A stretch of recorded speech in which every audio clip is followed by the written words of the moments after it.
किसान भाइयों, इस टाइम पर धान में तना छेदक, पत्ती लपेटक, सुंडी जैसे कीट आपको दिखाई पड़ते हैं।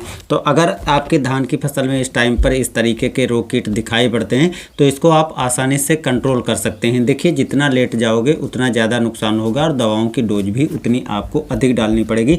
हो सकता है कि आपको ज़्यादा ख़राब स्थितियों में 2 से 3-4 बार भी दवाओं को डालना पड़ जाए। अब एक बार में दवाएँ अच्छी तरह से अगर काम कर जाती हैं तो दूसरी बार डालने की आवश्यकता नहीं है, लेकिन एक बार यदि अच्छी तरीके से रोग कीट कंट्रोल नहीं होते हैं तो आपको दोबारा भी दवा डालने की ज़रूरत पड़ती है।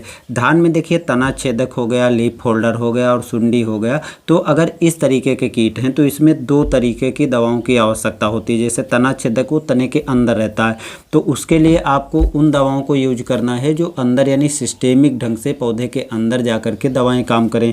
और जो ऊपर से जैसे लीफ फोल्डर हो गया, टिड्डी हो गया, तो इस तरीके के कीट हैं तो इसके लिए आपको ऐसी दवाएं डालनी हैं जो कांटेक्ट बेस पे काम करें, तभी आपको अच्छे से फ़ायदा मिलेगा। लेकिन अगर आप केवल एक दवा को समझें कि जैसे तना छेदक के लिए जो दवा डाल रहे हैं वही दवा आपके दोनों में काम कर जाएगी, तो काम करती है, ऐसा नहीं काम नहीं करती, लेकिन काफ़ी अच्छे से रिजल्ट आपको नहीं मिलते हैं। इसी कारण जो दिक्कत दूसरी होती है और आप दवाओं को दूसरी यूज कर देते हैं, आपका खर्चा भी बढ़ जाता है और दवाएँ भी ठीक ढंग से नहीं काम करती हैं। चैनल पर नए हैं तो चैनल को सब्सक्राइब कर लीजिएगा। मैं सतीश आपका STR खेती में एक बार फिर से स्वागत करता हूं।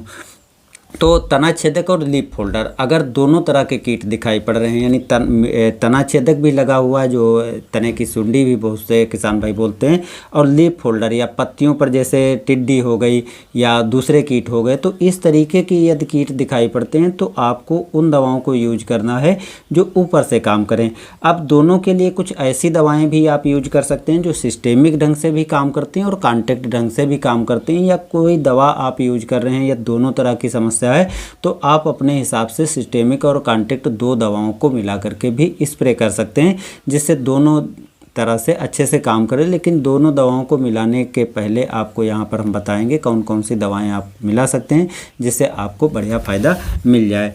तो एक दवा दोस्तों आती है कार्टाप हाइड्रोक्लोराइड। कार्टाप हाइड्रोक्लोराइड 50% में आती है, जो पाउडर के WP फार्म में आती है, और इसको अगर आप यूज करते हैं, हालांकि दानेदार जो आते हैं कीटनाशक उनकी हम यहाँ पर बात नहीं करेंगे, उसका पीछे कारण है कि कुछ किसान भाइयों की तो फसल 40 दिन के नीचे की है, लेकिन बहुत से किसान भाई ऐसे हैं जिनकी 40 दिन के ऊपर की फसल हो गई है, तो उसमें वो दवाएं अच्छे से काम नहीं करेंगी, तो उसके लिए आपको स्प्रे करना ही अच्छा विकल्प रहेगा।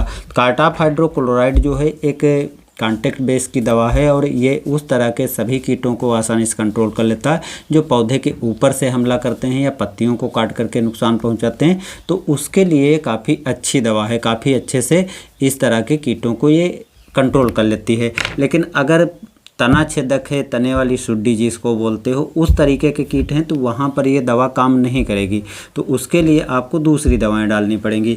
दूसरी दवा है फिप्रोनिल 5%। फिप्रोनिल 5% जो सिस्टेमिक ढंग से भी काम कर देती है और कॉन्टैक्ट बेस पे भी हल्का फुल्का काम कर लेती है, तो जिससे जो ऊपर के कीट ऊपर बैठे हुए हैं, तने के ऊपर, ये पौधे के पत्तियों के ऊपर बैठे हैं, तो उनको भी ये नियंत्रण कर लेती है और पौधे के अंदर से जा करके, और पौधे के अंदर यदि कोई कीट होता है तो उसको भी ये कंट्रोल कर लेती है। तो दोनों तरह में अच्छे से काम करती है। लेकिन यदि आप इसको एक बार यूज किया है तो दूसरी बार आपको दवा बदल देनी चाहिए। और तीसरी दवा है क्लोएंट्रानिलिप्रोल। क्लोएंट्रानिलिप्रोल जिसको कोराजेन नाम से तो आप जानते ही होंगे, 18.5% में आती है और ये सिस्टेमिक ढंग से काम करती है।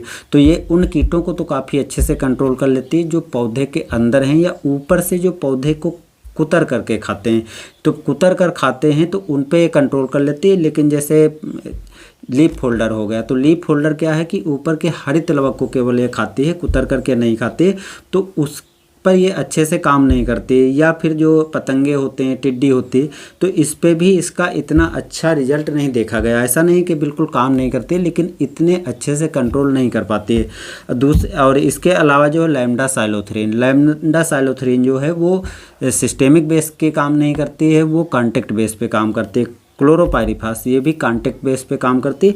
तो ये ऐसा एक कंबाइन है कि आपको विकल्प देता है कि आपकी फसल में आखिर किस तरीके के कीट लगे हैं, उसी तरीके से आप दवाओं को यूज कर सकते हैं। कुछ दवाएं तो यहाँ पर काफ़ी सस्ती मिल जाती हैं, तो कुछ काफ़ी महंगी है, लेकिन आपको अपने खेत में कीट लगने के हिसाब से दवाओं को डालना है, ना कि रेट को देख करके।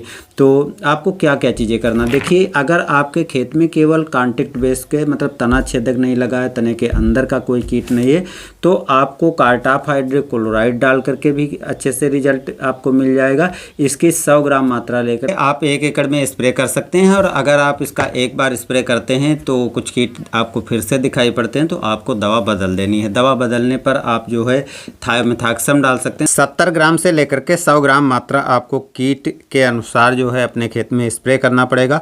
15 दिन के अंतर पर दोबारा छिड़काव कर देने पर जो कीट होते हैं उनको आप आसानी से अपने धान की फसल में कंट्रोल कर पाएंगे। और दोस्तों अधिक जानकारी के लिए हमारे साथ बने रहिए। इसके लिए चैनल को सब्सक्राइब कर लीजिएगा और वीडियो पसंद आया है तो लाइक कीजिएगा, दूसरे भाइयों तक शेयर भी कर दीजिएगा, उनको भी शायद हेल्प हो जाए। मिलते हैं नए वीडियो में नई जानकारी के साथ। धन्यवाद।